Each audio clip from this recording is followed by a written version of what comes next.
저희도 새터미라는 것도 뉴스에서 이제 해가지고 저희는 말을 나가니까 중국 동포구나 해서 이제 알고 있었는데.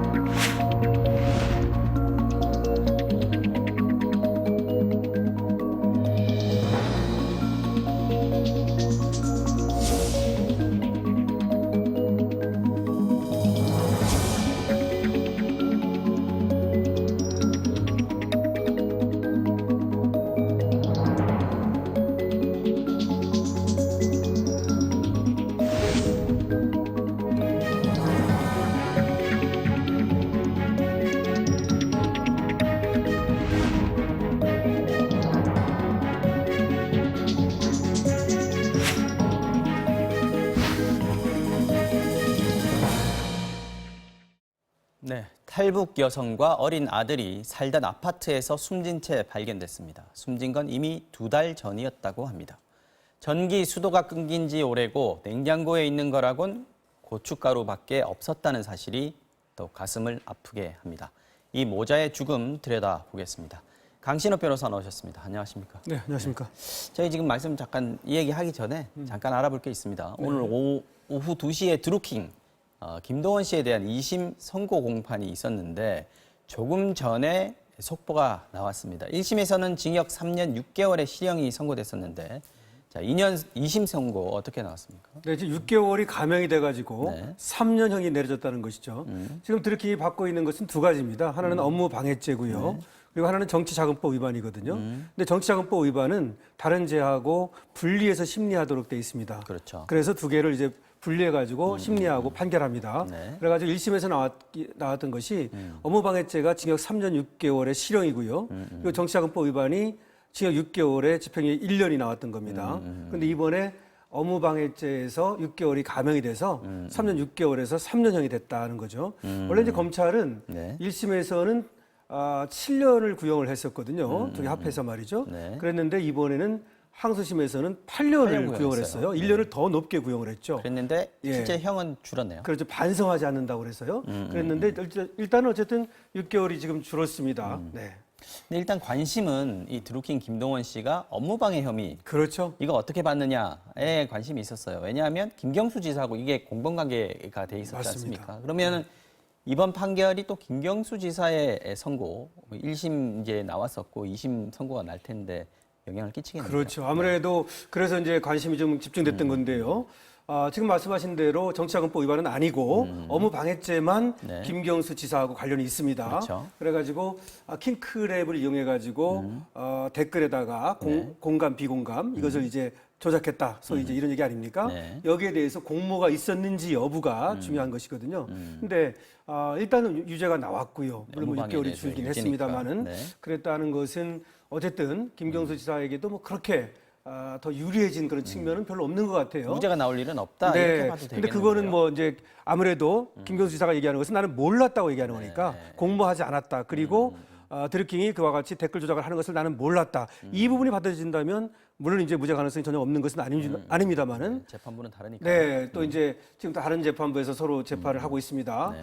그런데 어쨌든 만약에 이제 여기서 드루킹이 뭐 무죄가 나온다든지 그야말로 댓글 조작은 하긴 했지만 네. 그 정도가 미약하다 그래가지고 이번에 이제 3년이 아니고 말이죠. 뭐 1년으로 대폭 이렇게 줄었다면. 감형이 돼가지고 준다든지 이랬다면은 그것이 김경수 지사한테도 큰 영향이 가겠습니다만은 6개월 이 가면 정도 좀 가지고는 애매하고요. 네, 지금은 좀 지켜봐야 될 것 같습니다. 김경수 지사의 선고에 미칠 영향은 아직 알 수 없다. 일단은, 한번 네, 이렇게 봐야 일단은, 되겠습니다. 네. 지금부터는 앞서 말씀드린 탈북 모자의 죽음 짚어보겠습니다. 자, 지금 아사 네. 아무것도 먹지 못해서 숨졌다 이렇게 지금 보고 있는 거죠? 네. 상당히 지금 고통스러움을 느끼죠. 많은 국민들이 말이죠. 아사라고 한다면 그야말로 저건 뭐 비극적인 죽음 아닙니까? 그럼요. 근데 지금 가능성이 그렇다고 하는 것이고요. 추정입니다, 지금. 예, 지금 추정인데요. 근데 그 가능성을 높게 하는 것은 몇 가지가 있습니다. 네. 집에 이제 고춧가루밖에 없었다는 거 냉장고 안에. 그다음에 외부에 침입 흔적이 없었고요. 그리고 극단적인 선택을 한 것으로도 보이지 않는다는 거.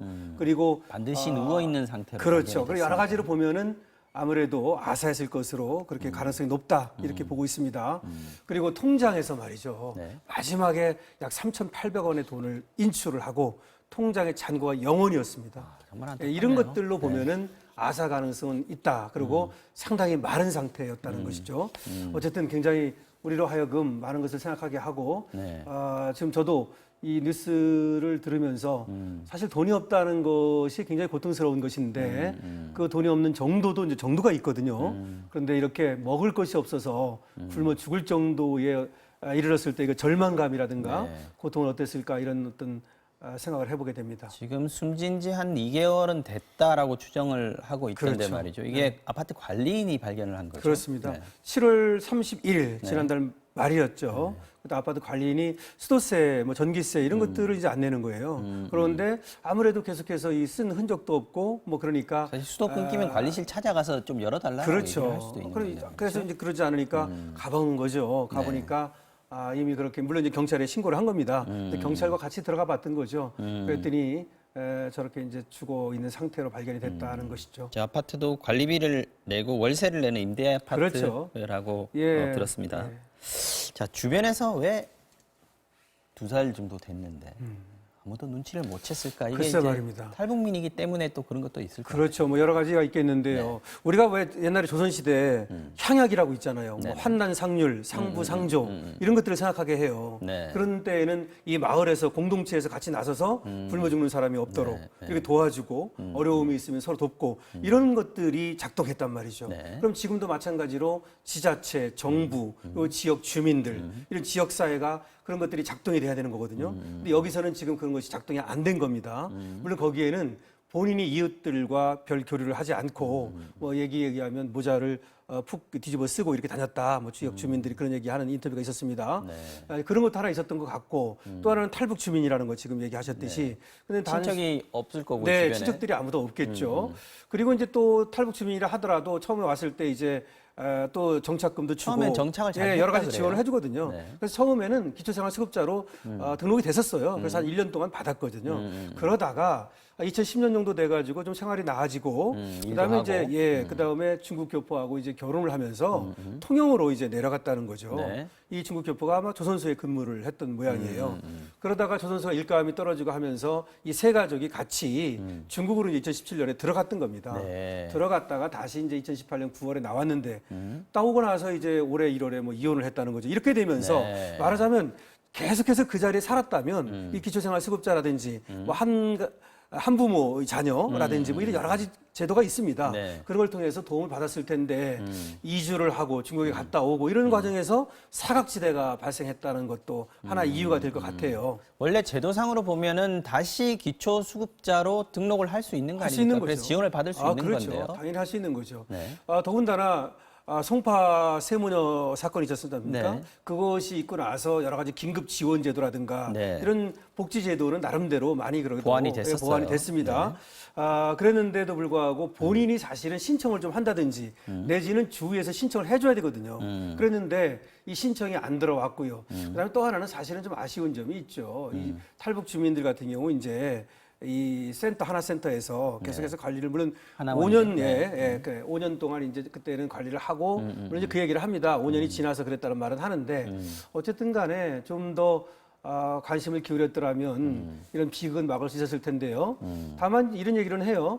지금 이제 중국에 갔다 들어왔을 때 다시 그래가지고 아까 왜 그 통영에 살았다 그랬잖아요. 그래서 통영에서 경찰서에서 네. 다시 연락을 해봤다는 겁니다. 그래서 찾아가기도 했다는 거죠. 네네. 그래서 도와주느냐 이렇게 신변보호 담당관이라고 있습니다. 네. 이 신변보호 담당관이 찾아가지고 접촉을 해보려고 했더니 이 사망한 이 한 씨가 접촉을 피했다 뭐 이런 얘기도 나오고요. 본인이 좀 더 적극적으로 뭐 도움을 요청하거나 이런 행동들이 없었다라고 볼 수도 있겠습니다. 그건 맞는 것 같습니다. 왜냐하면 아무래도 이제 이혼도 하고 또 중국에 갔다가 우리나라에 혼자 와서 한 아이를 혼자 키우게 되는 여러 가지 과정. 네. 보통 제가 이제 이혼 소송도 해보고 여러 가지 하면 그 과정 속에서 굉장한 우울증이 오거든요. 그랬는데 그때 누군가가 도와줘야 되거든요. 그래서 이제 이혼 소송을 하면서 정신과 상담도 하고 또 법원에서 여러 가지 상담도 하고 뭐 또 변호인도 붙고 이렇게 하는 겁니다. 근데 이제 그런 과정이 없이 혹시 삶의 의욕을 좀 떨어졌을 가능성도 없지 않아 있을 가능성이 있습니다. 그런 때 도움을 받아야 되는데 그때 이제 도움을 받지 못했다는 거. 독거노인 같은 경우는 이제 계속해서 이렇게 가서 이제 또 상담도 하고 이런 제도가 있지 않습니까? 네, 이분은 지금 40대. 예, 이건 이제 그렇지 않다 보니까 아무래도 왔다 갔다 하면서 집을 좀 찾아가기도 하고 이런 어떤 보호, 그런 관찰 이런 것들은 아직은 이제 없었던 건데 그것이 좀 아쉬운 점이죠. 이혼한 게 1월 달 그러면서 이제 남편으로부터 오는 수입이 전혀 떨어지고, 없었다라는 거고 유일한 수입이 아동수당하고 양육수당이었는데 아동수당은 그 아이한테 나오는 거지 않습니까? 그렇죠. 매달 10만 원씩 나오는데 네.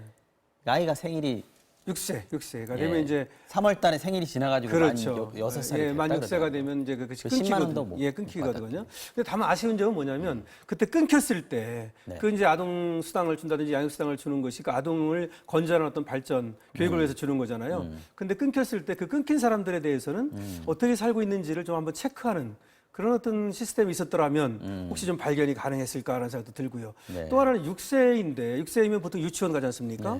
그런데 지금 유치원도 물론 등록이 안 돼 있고 그렇기 때문에 지금 사각지대가 발생한 건데 저렇게 유치원도 안 가는 아이, 유아원도 물론 이제 뭐 지금 유치원입니다만은 이런 경우에는 좀 이것이 좀 체크가 돼가지고 이 안전망에 좀 걸렸어야 되는데 전혀 이제 걸리지 않았다는 점도 하나 아쉬운 점이고요. 그렇습니다. 예.